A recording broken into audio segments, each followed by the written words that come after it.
नमस्कार। न्यूज के चौधरी में आप सबका स्वागत है। मैं वीरेंद्र चौधरी एक बार फिर से आपके सामने हाजिर हूं एक नए सवाल के साथ।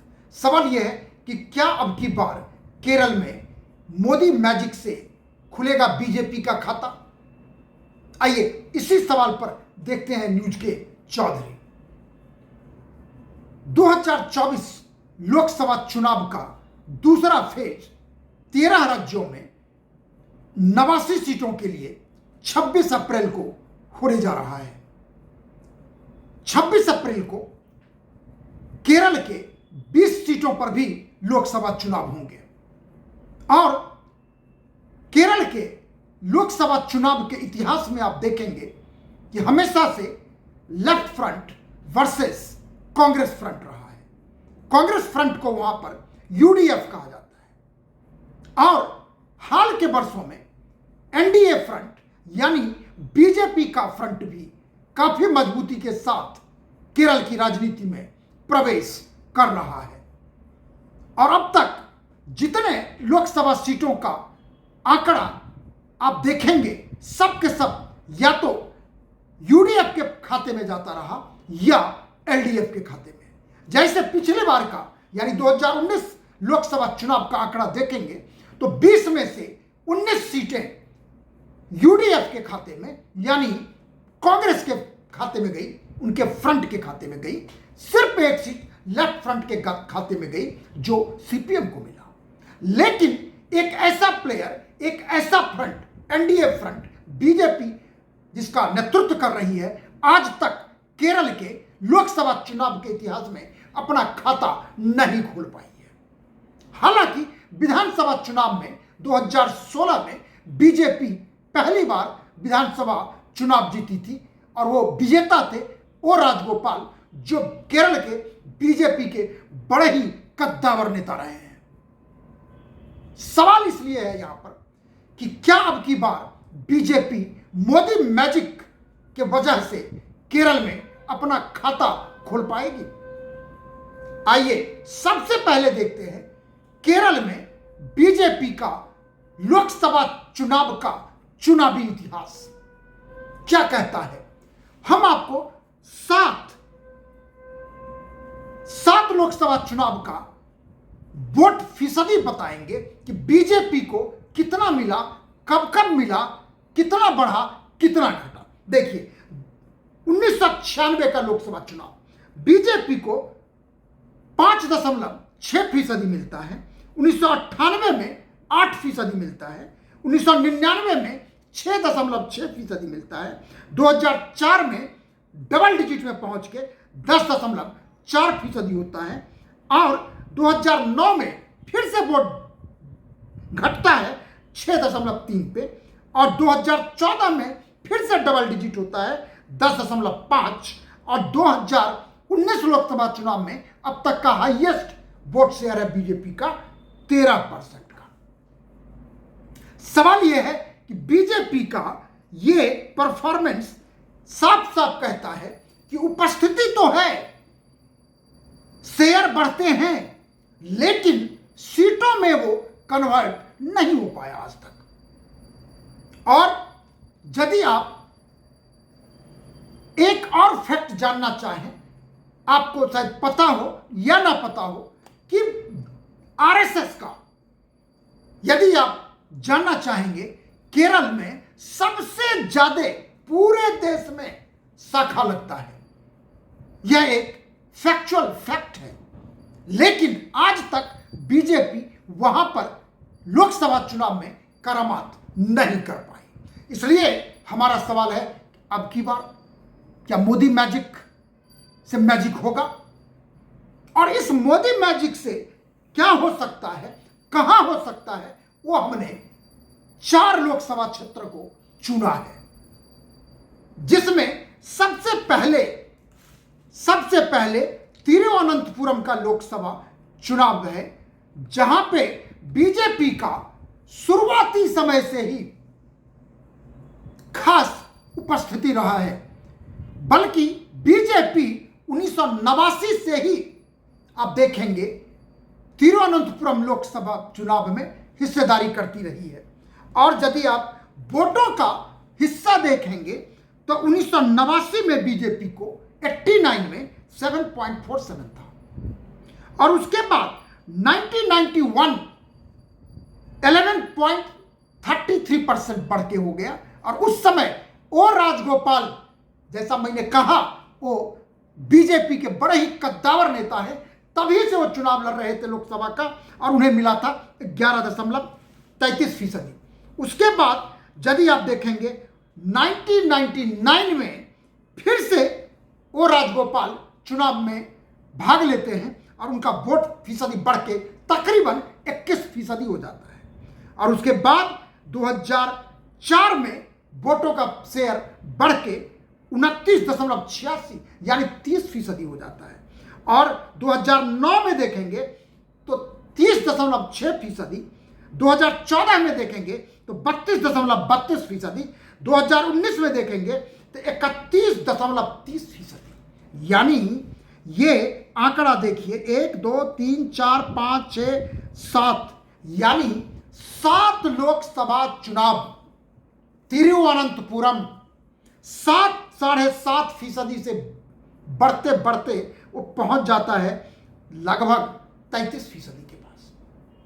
और हम आपको बताएं कि 2019 में राजशेखरन शशि थरूर से लगभग 1 लाख वोट से हारे थे, लेकिन वो रनर अप थे। लेकिन उससे पहले जाएंगे आप 2014 लोकसभा चुनाव में, तो आपको जान के आश्चर्य होगा कि शशि थरूर दूसरी बार चुनाव लड़ रहे थे 2014 में तिरुवनंतपुरम से। अब वो मात्र जीते थे 15,470 वोट से। कौन थे उनके विपक्ष में? ओ राजगोपाल।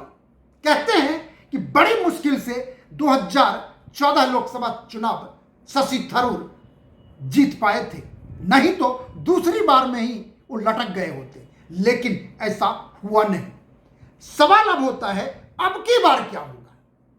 अब की बार आप देखेंगे तो बीजेपी ने राजीव चंद्रशेखर, जो केंद्रीय मंत्री हैं, उनको खड़ा किया है डॉक्टर शशि थरूर के खिलाफ। हालांकि तिरुवनंतपुरम में सीपीआई के भी रविंद्रन उम्मीदवार हैं। अब सवाल उठता है कि अब की बार क्या होगा? कई तरह के वहां पर लोगों के मानने हैं। कुछ लोगों का मानना है कि अब की बार शशि थरूर को पहली बार 2014 से भी कड़ा टक्कर मिल रहा है राजीव चंद्रशेखर से।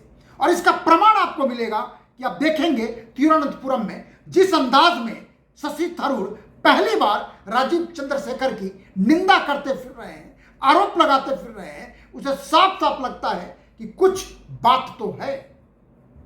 और कहते हैं शशि थरूर राजीव चंद्रशेखर के बारे में कि ये मलयाली तो हैं, लेकिन बाहरी मलयाली है। सवाल ये उठता है कि क्या शशि थरूर अंदर के मलयाली हैं? हमारी जानकारी तो ये कहता है, बड़े सम्मान के साथ मैं कहना चाहूंगा कि वो यूनाइटेड नेशंस में 29 साल नौकरी किए थे। तो क्या 29 साल वो बाहरी ना हुए? खैर, राजनीति है, ये होगा। लेकिन तिरुवनंतपुरम लोकसभा क्षेत्र बीजेपी और कांग्रेस के लिए भी बहुत ही महत्वपूर्ण लोकसभा का क्षेत्र है। शशि थरूर जीतते हैं तो चौथी बार जीतेंगे।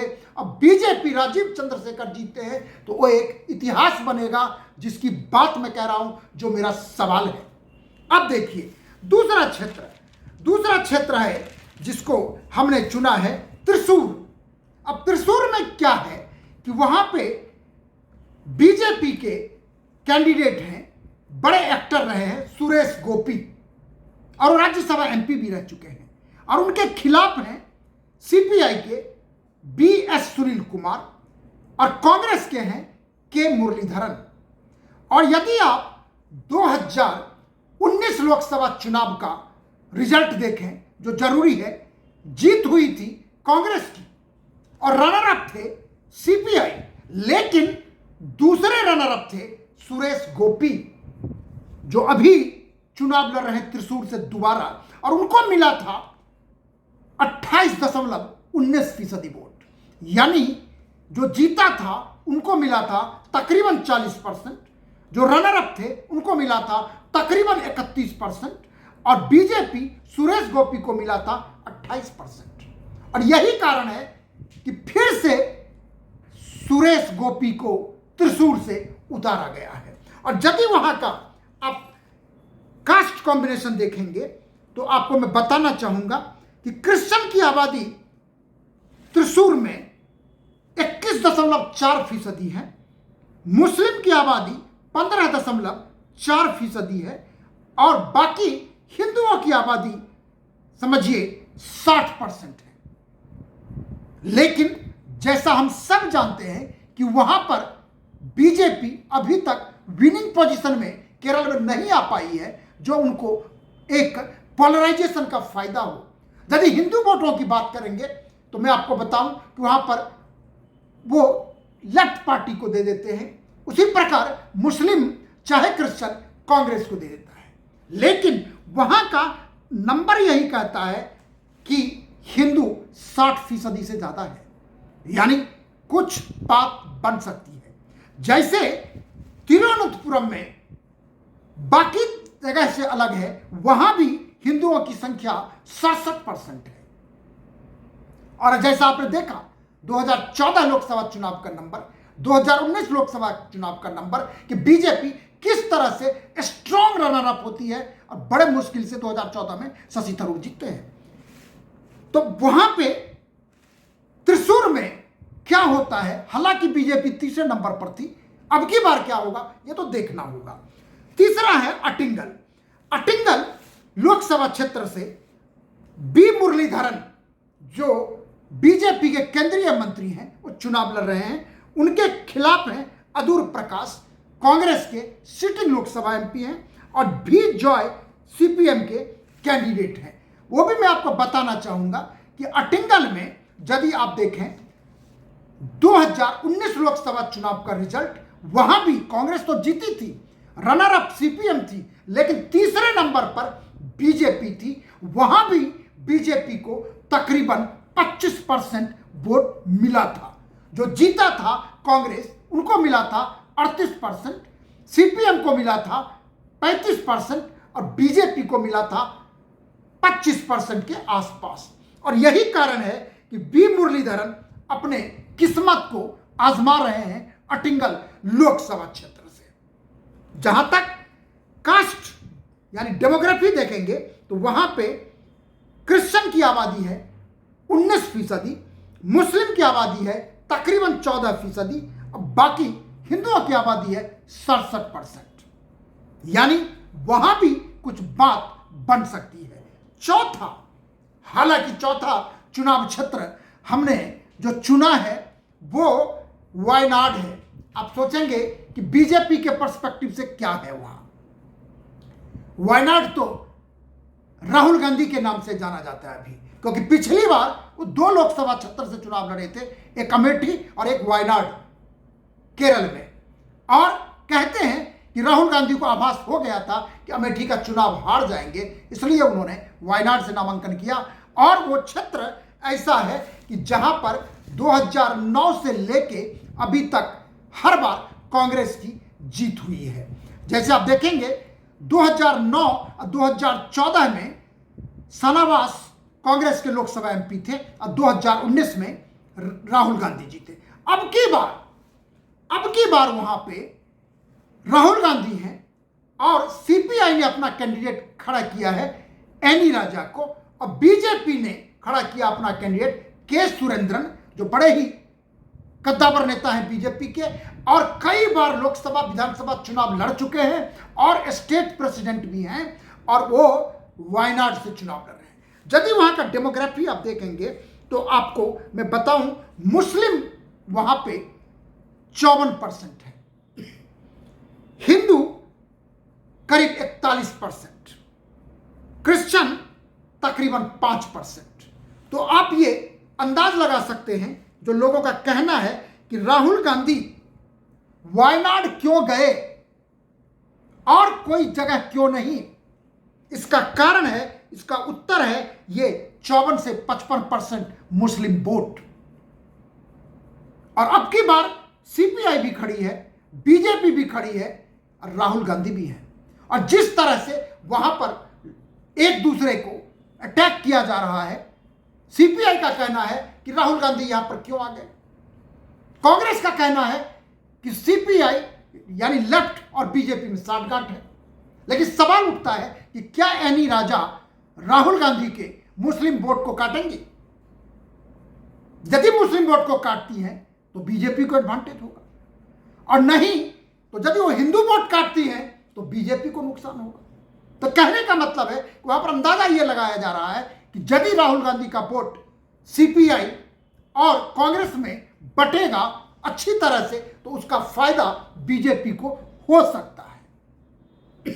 और इसीलिए कहते हैं कि वहां पर मामला कुछ बन सकता है। यानी क्या राहुल गांधी वायनाड चुनाव हारेंगे? और यदि हारेंगे तो जीतेगा कौन, सीपीआई या बीजेपी? इसका उत्तर तो मिलेगा हमें 4 जून को। लेकिन हम आपसे अंत में यह कहना चाहेंगे कि हमने जो आपसे जानकारी साझा किया है केरल के बारे में, जैसा केरल में मैंने बताया आपको कि कुल केरल के डेमोग्राफी को देखेंगे तो 55% हिंदुओं की आबादी है, और मुस्लिम और क्रिश्चियन को देखेंगे तो 45% के आसपास। अब सवाल है कि अब तक बीजेपी लोकसभा में अपना अकाउंट क्यों नहीं खोल पाई? क्या अब की बार ऐसा होगा? क्या मोदी मैजिक? क्योंकि 2014 में भी नरेंद्र मोदी के नेतृत्व में 30 वर्षों के बाद बीजेपी भारी बहुमत से चुनाव जीती थी पूरे देश में। 2019 में संख्या और बढ़ी, नरेंद्र मोदी के नेतृत्व में फिर से एनडीए की सरकार बनी भारी बहुमत के साथ। लेकिन दोनों मौकों पर केरल में बीजेपी का खाता नहीं खुला। सवाल है कि क्या अब की बार खाता खुलेगा? क्या मोदी मैजिक इतिहास रचेगा? मेरे हिसाब से एक सीट है जहां पर हम कह सकते हैं आपको, वो है तिरुवनंतपुरम।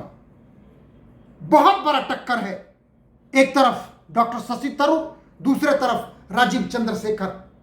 लेकिन मामला बनता है, वहां पे कुछ आप कह सकते हैं, हम भी कुछ कह सकते हैं। लेकिन 4 सीटों का जो मैंने ब्यौरा दिया आपको, जहां पे हमें लगा है कि कुछ संभावना बन रही है। अब संभावना परिणाम में परिवर्तन होगा, कैसा परिवर्तन होगा इसके लिए तो हम सबको इंतजार करना होगा जून 4 का। लेकिन चलते चलते हम ये जरूर कहेंगे कि तिरुवनंतपुरम पर ध्यान रखिएगा, कुछ हो सकता है। आखिर में यदि आपको यह कार्यक्रम अच्छा लगता है तो इसे आप लाइक करें, शेयर करें। यदि कुछ कहना चाहते हैं तो कमेंट सेक्शन में जाकर अपनी बात जरूर लिखें। और आखिर में आपसे आग्रह है, निवेदन है, प्रार्थना है कि मेरे YouTube चैनल को आप जरूर सब्सक्राइब कीजिए, क्योंकि आपके सब्सक्रिप्शन से ही हम आपसे अच्छी तरह से जुड़े रहेंगे और हमारे लिए वो एक बहुत ही प्रेरक चीज़ होगा जिनसे हम अपनी जानकारी आपको साझा करते रहेंगे। बहुत बहुत धन्यवाद, नमस्कार।